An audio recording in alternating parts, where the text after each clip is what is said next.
السلام علیکم ورحمۃ اللہ وبرکاتہ۔ ان الحمد للہ والصلاة والسلام علی رسول اللہ وبعد۔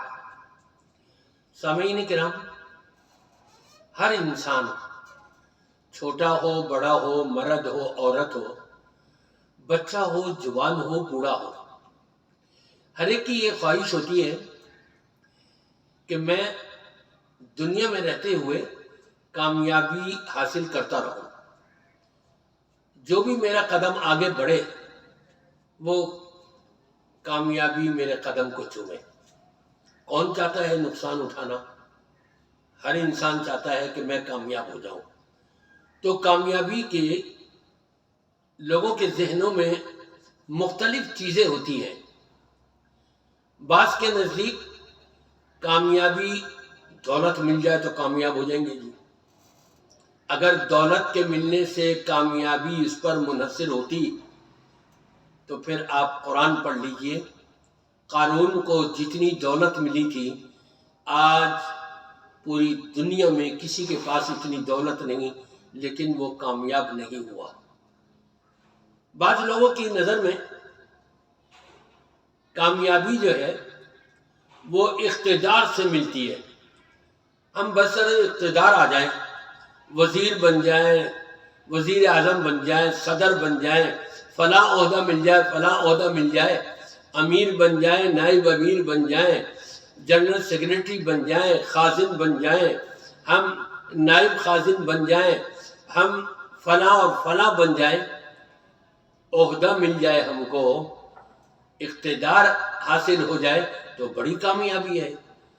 جن کے ذہن میں یہ ہے کہ اقتدار سے کامیابی ملتی ہے، فرعون، نمرود، حامان اور شداد کی تاریخ پڑھ لیں کہ ان کو کتنا بڑا اقتدار ملا تھا، لیکن ان کا حشر و نشر دنیا والوں نے دیکھا کہ کیا ہوا۔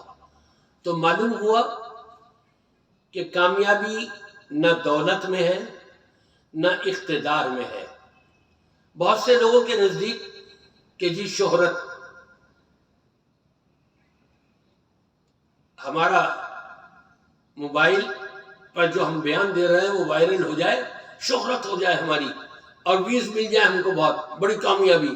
نہیں، شہرت میں کامیابی نہیں۔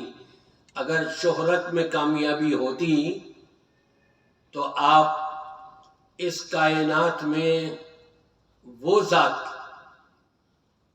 کہ اس سے زیادہ شہرت آپ کو کسی اور کی نظر نہیں آئے گی، اور وہ بھی کب سے؟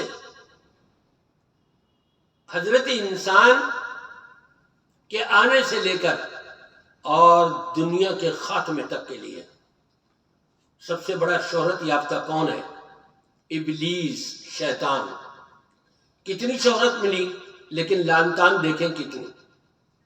اور پھر اسی کے ساتھ ساتھ ہمارے پاکستان میں آنے والے حکمرانوں کو، وزیر وزراؤں کو، سینٹ میں بیٹھنے والوں کو کتنی شہرت ملی، لیکن جب جاتے رہے تو رسوائی اپنے ساتھ لے کر کے جاتے رہے۔ کامیابی نہیں ہے۔ بعض لوگوں کے نزدیک حسن و جمال، حسب و نسب، قوم اور برادری، یہ بھی کامیابی نہیں۔ کیوں؟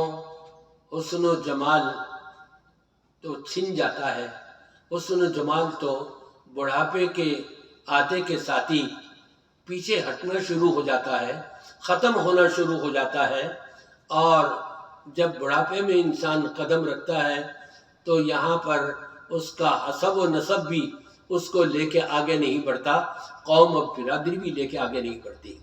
یہ کامیابی نہیں ہے۔ کامیابی پھر اصل کیا ہے؟ ذرا سا قرآن کی طرف آئیے۔ یقین محکم ہو، عمل صالح ہو، ایمان کے ساتھ۔ جو ایمان لایا اور اعمال صالح کیے، یقیناً یہی کامیاب ہے، دنیا میں بھی اور آخرت میں بھی، جس کی ضمانت امام کائنات محمد الرسول اللہ صلی اللہ علیہ وسلم نے دی اور رب تبارک و تعالی نے دی۔ اصل کامیاب یہ لوگ ہیں کہ جو جہنم سے بچا لیے گئے اور ڈائریکٹ جنت میں داخل کر دیے گئے۔ یہ وہی لوگ ہیں جو ایمان کی دولت کو اپنے اندر محفوظ رکھتے ہوئے اعمال صالحہ کثرت سے کرتے ہیں اور اس یقین کے ساتھ کرتے ہیں کہ لا تقنطوا من رحمت اللہ والی کیفیت ان کے اندر مایوسی کی کیفیت پیدا نہیں ہو پاتی ہے۔